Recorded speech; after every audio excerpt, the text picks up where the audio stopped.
Otep à tous, bien-aimés frères et sœurs. La réunion ou la conférence, le sommet auquel a participé le président sénégalais Faye CEDEAO concerne le vaccin en Afrique. Comment lutter contre la mortalité infantile et comment faire pour avoir les vaccins disponibles en Afrique, fabriqués en Afrique, bien entendu créés en Occident. Hein, ou bien les Occidentaux qui viennent, comme à l'Institut Pasteur du Sénégal, les Occidentaux qui viennent travailler là-bas, qui nous créent des vaccins pour nous. Pas pour eux, hein. Eux, ils n'ont pas besoin des vaccins. C'est nous qui avons besoin des vaccins.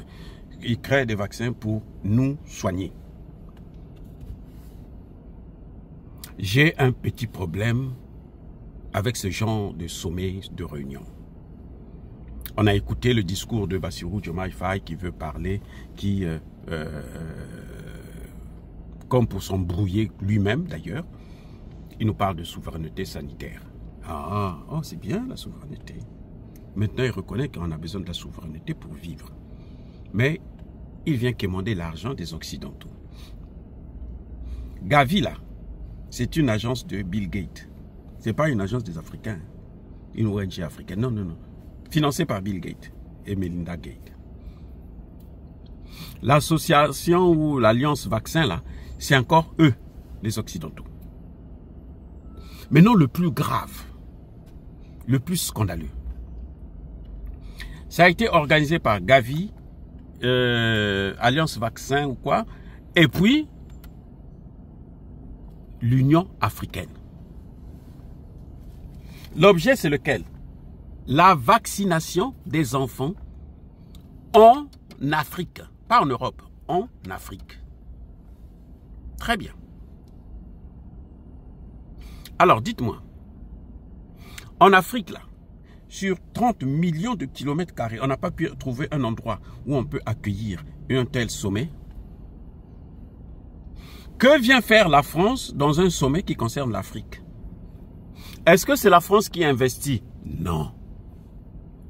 C'est pas la France qui investit. Parce que la France, de toutes les façons, la France, même si elle veut investir, elle n'a pas les moyens pour investir. Pourquoi je dis ça? Mais parce que justement, la France est hyper endettée. Elle vient d'être épinglée là, par l'Union européenne. Parce qu'elle a trop de dettes.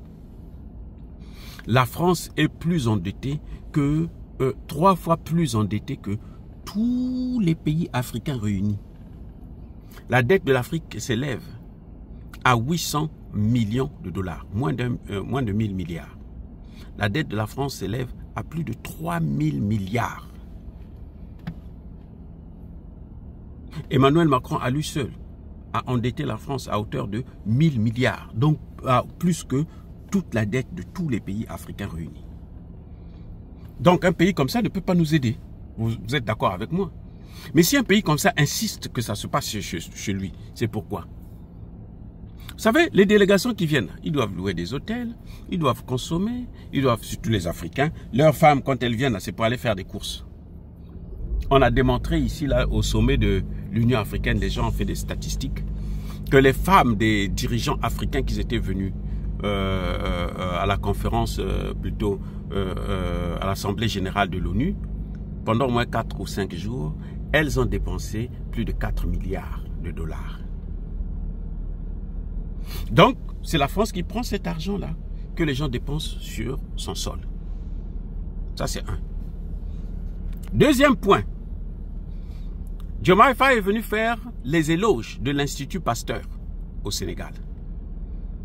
L'Institut Pasteur, c'est une institution française qui a une succursale au Sénégal. Ils ont un bureau là-bas de recherche au Sénégal. Donc, ce n'est pas une institution sénégalaise. Ce n'est pas africain. C'est français. Ce qui revient à dire que Diomaye Faye vient pour faire, non pas l'éloge d'une institution de recherche sénégalaise. Ben, il y a le laboratoire que Cheikh Anta Diop a laissé. Vous croyez que ce laboratoire-là, du grand savant, Cheikh Anta Diop ne peut pas faire des recherches dans le domaine vaccinal? Vous croyez? C'est pour faire des recherches en Afrique. un pays tropical, c'est en France, où il n'y a pas le climat tropical, que ce sont les experts français qui vont venir faire des recherches chez nous, à notre place. Vous croyez à de telles imbécilités, mais c'est grave. Et vous avez le président sénégalais qui vient vous parler de la souveraineté vaccinale. Dans ces conditions, la souveraineté vaccinale, c'est quoi? C'est la bêtise, ça. Vous voyez, donc, l'Union africaine elle-même, qui a invité les chefs d'État, vous voyez comment l'Union africaine, la France, s'arrange à créer la division au sein de l'Union africaine, au sein de l'Afrique. Et l'Union africaine tombe dans le piège. Tout le temps, c'est comme ça. Tout le temps, c'est comme ça. Vous avez un sommet qui concerne l'Afrique, les problèmes africains. Et la solution vient se chercher en France. Vous avez déjà vu de telles imbécilités? Mais c'est ridicule. C'est pour le vaccin, hein, en Afrique, pas en Europe. Organisé par l'Union africaine, mais en France. L'Union africaine n'a pas pu trouver une salle qui pouvait réunir tous ces petits chercheurs. Oh. Ou bien les investisseurs en question, les Gavi, là, ils n'investissent que si c'est en France que ça se passe, ils ne viennent pas en Afrique. Et pourquoi investir en Afrique si vous ne pouvez pas mettre pied en Afrique? C'est que vous n'aimez pas l'Afrique, ne venez pas. N'organisez pas des trucs sur l'Afrique. Nous, on s'en fout. Vous savez, nous, on a grandi là, sans eux. Et on est en bonne santé. On est venu ici. C'est dans leur pays qu'on a commencé à tomber malade. Vous voyez, l'Union africaine va devenir le prochain cadavre après la CEDEAO. L'Union africaine. À cette allure-là, l'Union africaine aussi va être détruite, disloquée. Parce que qu'est-ce qui se passe? Quand l'Union africaine organise un tel sommet en France, il y a des pays qui ne peuvent pas venir, même s'ils avaient envie de venir. Et parfois, ces pays ont des experts. Vous voyez, le Burkina Faso, le Mali, le Niger, ils ont des experts, mais ils ne peuvent pas venir. Les dirigeants de ces pays-là ne peuvent pas venir. Donc les pays qui peuvent participer, ce sont des pays, seulement des pays, qui ont choisi de faire allégeance à la France. Ce sont des pays qui sont les nègres de salon, même pas de maison, de salon. Eh oui, j'allais plutôt dire des nègres de chambre. Mais écoutez, il faut que les présidents africains arrêtent d'humilier l'Afrique. L'Afrique ne mérite pas ça. L'Afrique ne mérite pas ça. Un sommet concernant l'Afrique, on va chercher les solutions en France. La même France qui vous a pris en esclavage, qui vous a colonisé, qui vous a néocolonisé et qui maintenant veut vous recoloniser. La même France qui est en train de diviser le Niger et le Bénin. La même France qui est en train de diviser la Côte d'Ivoire d'une part et le Mali et le Burkina Faso d'autre part. La même France qui est en train de créer un litige actuellement entre le Sénégal et le Mali. Vous pensez que cette France-là peut trouver une solution, une bonne solution pour les pays africains? Mais si on pense, on n'arrive pas à comprendre ça, c'est qu'on n'a même pas besoin de partir à l'école. Ça veut dire qu'on ne sert à rien dans ce monde-là. Même si on est président, c'est qu'on ne sert à rien. Les amis, c'est l'Union africaine qui se réunit. Les problèmes sont africains, mais la solution, c'est la France qui vient nous donner encore la France, alors que nous parlons de la souveraineté. Le panafricanisme aujourd'hui, c'est d'abord la recherche de la souveraineté. Le panafricanisme, c'est d'abord un problème de souveraineté. Il n'y a rien d'autre.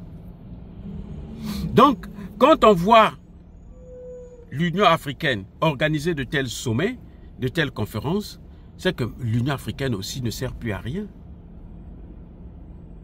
c'est que c'est Emmanuel Macron qui est en train de manipuler. Et vous voyez comment ils sont en train de fait, ils sont en train de diviser l'Afrique. Tous ceux qui ne sont pas avec Macron n'ont pas le droit de venir là-bas. Tous ceux qui ne font pas allégeance là n'ont pas le droit de venir pour discuter des problèmes de l'Afrique. Et vous allez être surpris. Ils vont se dire, bon, l'Union africaine a décidé, ça va passer par l'OMS et tous les pays africains doivent se soumettre. Le pays qui ne se soumet pas, nous, autant, nous on va venir le détruire, on va venir faire la guerre là-bas. Vous voyez à quel point on est là où on est en train de nous amener.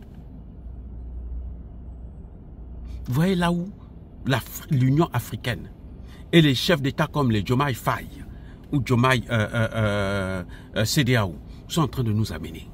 Il y a un grand problème là. C'est grave ce que vous êtes en train de voir là. Ce n'est pas la rigolade. On va prendre des décisions qui concernent tous les pays africains et il y a des pays africains qui n'ont pas le droit de participer parce que ça se passe sur un sol étranger. Et que eux, ils ne sont pas les bienvenus dans ces pays. Vous allez me dire non, c'est pas grave, c'est... Non. Vous avez déjà vu une réunion de l'Union européenne se passer en Afrique ou en Asie ou en Amérique? Vous avez déjà vu ça? C'est toujours les Africains qui font des choses pareilles. Parce qu'ils sont obsédés par ce que les autres font, par la beauté des pays des autres. Alors que eux, ils ont les moyens, plus de moyens que ceux-là, pour faire mieux que eux. Ils ne le font pas. Et ils viennent nous parler, nous, on veut la rupture, la souveraineté. C'est ridicule. Comme le ridicule ne tue pas, tant mieux. Bien-aimés frères et sœurs, soyez bénis, abondamment bénis par le Dieu de Kémite et par nos ancêtres angélisés. Mais que tous ceux qui persécutent le continent africain le pillent et le déstabilisent. Qu'ils sachent qu'ils soient maudits, foudroyés, neutralisés, écrasés, effacés par le Dieu de Kémite et par nos ancêtres angélisés. Malgré ce qu'ils sont en train de faire, avec ces sommets bidons à la con, ils ne pourront plus contrôler tout le continent africain. Ils vont contrôler les pays vassaux comme le Sénégal et la Côte d'Ivoire. Mais ils ne contrôleront pas tous les pays africains. Encore, le Sénégal et la Côte d'Ivoire, c'est pour combien de temps? J'ai confiance en cette jeunesse. Celle qui a pu faire partir Abdoulaye Wade, qui a pu chasser Macky Sall, elle sera capable de mettre Diomaye Faye CEDEAO à sa place. Soyez bénis, abondamment bénis. J'ai dit et j'assume.